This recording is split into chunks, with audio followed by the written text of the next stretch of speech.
হাওরে যে মাছ চাষ করা হতো সেখানে ব্যাঘাত সৃষ্টি করা হয়েছে। হাওরে সেখানে কৃষকরা যখন জল শুকিয়ে যেত সেখানে তারা ধান চাষ করত, সেখানে ব্যাঘাত সৃষ্টি হয়েছে। কারণ এই পাশে স্রোত আর ওই পাশে যেতে পারে না, মাঝখানে রাস্তা। এই কিছু নেতাদের ওই যে রাষ্ট্রপতি দামি রাষ্ট্রপতি আব্দুল হামিদের বিলাসিতার জন্য এবং কুখ্যাত সেই ডিবি প্রধান হারুনদের বিলাসিতার জন্য এই হাওরে কিছু রিসোর্ট করা হয়েছে। প্রকৃতপক্ষে কিশোরগঞ্জের কোনো উন্নয়ন এই আওয়ামী লীগ করতে পারেনি। আওয়ামী লীগ কিশোরগঞ্জের জনগণের সাথে যেমনি ভাবে বেইমানি করেছে, উন্নয়নের নামে সারা দেশের জনগণের সাথে তারা বেইমানি করেছে। আওয়ামী লীগ একটি পতিত স্বৈরাচারী দল। শেখ হাসিনা ভারতে পালিয়ে গেছে।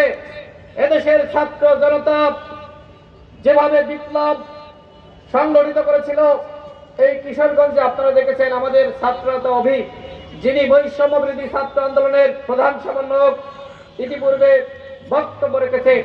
এই কিশোরগঞ্জে আপনারা আওয়ামী লীগের প্রেতাত্মাদের যে ভাস্কর্য ছিল, আমি শুনলাম এই উপজেলাতে থানাতেও ছিল, সেটি নাকি আপনারা গুড়িয়ে দিয়েছেন।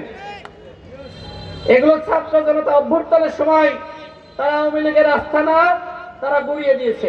কিন্তু আমাদের কথা হলো যে এখন একটি সরকার রয়েছে। অভ্যুত্থানের সময় অনেক কিছু জায়েজ, কিন্তু যখন অভ্যুত্থানের পরে একটি সরকার যখন গঠিত হয়, ওই সরকার ক্ষমতায় থাকে এবং রাষ্ট্রকে স্থিতিশীল করার চেষ্টা করে, তখন কিন্তু এই ভাঙচুর এলাও না। তখন কিন্তু এই বাড়িঘরে আগুন দেওয়া বা ভাস্কর্য ভাঙা সেটা কিন্তু দেশকে আরেকটি প্রতি বিপ্লবের দিকে নিয়ে যায়। সুতরাং বিপ্লবের নামে যারা এখন মানুষের বাড়িতে বাড়িতে আগুন দিচ্ছে, গণ অধিকার পরিষদ এইগুলোকে সমর্থন করে না। এই সরকার রাষ্ট্র সংস্কার করতে চায়, আমরা সরকারকে সহযোগিতা করছি। আমরা সরকারকে বলেছি আপনারা কাজ করেন, কিন্তু কাজের নামে কিংস পার্টি গঠন, দ্রব্যমূল্যর ঊর্ধ্বগতি, শতাধিক পণ্যের উপরে ভ্যাট ট্যাক্স বৃদ্ধি করা, সেইটা রাষ্ট্র সংস্কার হতে পারে না। এই কিশোরগঞ্জে যারা আওয়ামী লীগের তারা ছিল, যারা জনগণের সাথে জুলুম করেছে, অন্যায় করেছে, নিপীড়ন করেছে, তাদের কয়জনকে গ্রেফতার করা হয়েছে? শেখ পরিবারের তাদেরকে এখন পর্যন্ত গ্রেফতার করা হয় নাই। আওয়ামী লীগ কিন্তু বন্ধুগণ ওই সচিবালয়ে রয়েছে, আওয়ামী লীগ রয়েছে পুলিশে, আওয়ামী লীগ রয়েছে র্যাবে, বিজিবিতে, কিন্তু তাদেরকে ধরা হচ্ছে না। এই যে ছাত্র জনতার বুকে সরাসরি যারা গুলি চালালো, সেই র্যাবের সদস্য, বিজিবির সদস্যদেরকে আপনারা গ্রেফতার করতে পারেন নাই।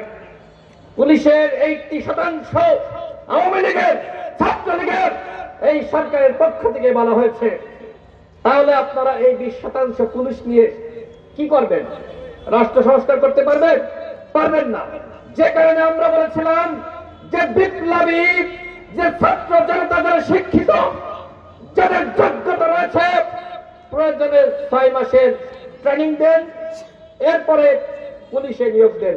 আচ্ছা ঠিক আছে, 80% এই ছাত্রলীগের, আওয়ামী লীগের পরিবারের পুলিশকে আপনারা খেলাতে পারবেন না, কিন্তু যারা অন্যায়কারী ছিল, যারা এই গণঅভ্যুত্থানে গুলি চালিয়েছে, ছাত্র জনতাকে যারা হত্যা করেছে, তাদের বিরুদ্ধে কেন আপনারা ব্যবস্থা গ্রহণ করলেন না? এইটা কি রাষ্ট্র সংস্কার? রাষ্ট্র সংস্কারের নামে আপনারা আজকে কিংস পার্টি গঠনের পায়তারা করছেন। আমরা মনে করি যারা বিপ্লবীরা ছিল, ছাত্ররা ছিল, যারা বিপ্লবী জনতা ছিল, তারা যদি মনে করে যে একটি দল গঠন করবে, আমরা স্বাগত জানাই। কিন্তু আপনারা রাষ্ট্র সংস্কারের নামে আজকে ভারতবাদী শুরু করেছেন। গাজীপুরে দেখেন নাই, সেখানে ওই যে মুক্তিযুদ্ধ বিষয়ক মন্ত্রী, সেই মন্ত্রীর বাড়িতে ছাত্র জনতা সেখানে হামলা চালাতে গিয়েছিল। আওয়ামী লীগ কিভাবে দেখেন নাই বৈষম্য বিরোধী ছাত্র আন্দোলনের নেতাদেরকে কুপিয়েছে। আওয়ামী লীগকে যদি আপনারা ভ্যাকসিন ঠিকঠাক মতো না দিতে পারেন, তাহলে কিন্তু আপনারা যারা বিপ্লবী ছিলেন কেউ কিন্তু রক্ষা পাবেন না। সেখানে মাথায় কপ দিয়েছে, ঘেন বের হয়ে গেছে, সেখানে তাদের হাত পা ভেঙে দিয়েছে।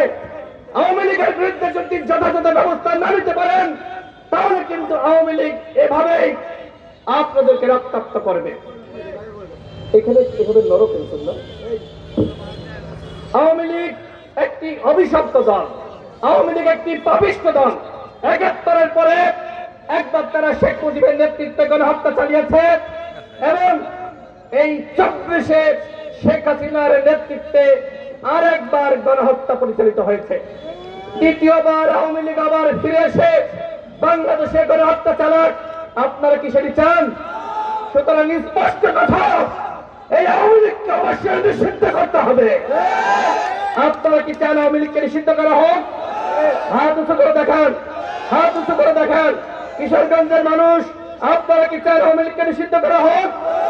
এই সরকারকে বলবো, আগামী ৭ দিনের মধ্যে গণহত্যার বিচারের আগে আওয়ামী লীগের সাংগঠনিক কার্যক্রম এবং নিবন্ধন স্থগিত ঘোষণা করতে হবে।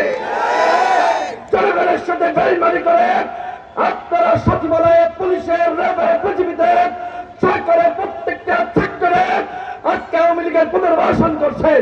এমনকি এই উপদেষ্টা পরিষদে আওয়ামী লীগের প্রযোক্তাদেরকে আপনারা জায়গা করে দিয়েছেন, যেখানে ওই বছির, শেখ বছির এবং ফারুকি এই আওয়ামী লীগের নেতৃত্বদেরকে উপদেষ্টা পরিষদ থেকে সরিয়ে দেওয়ার কথা, সেদিকে আপনাদেরকে আমরা দেখছি না কোন ধরনের কাজ করছেন।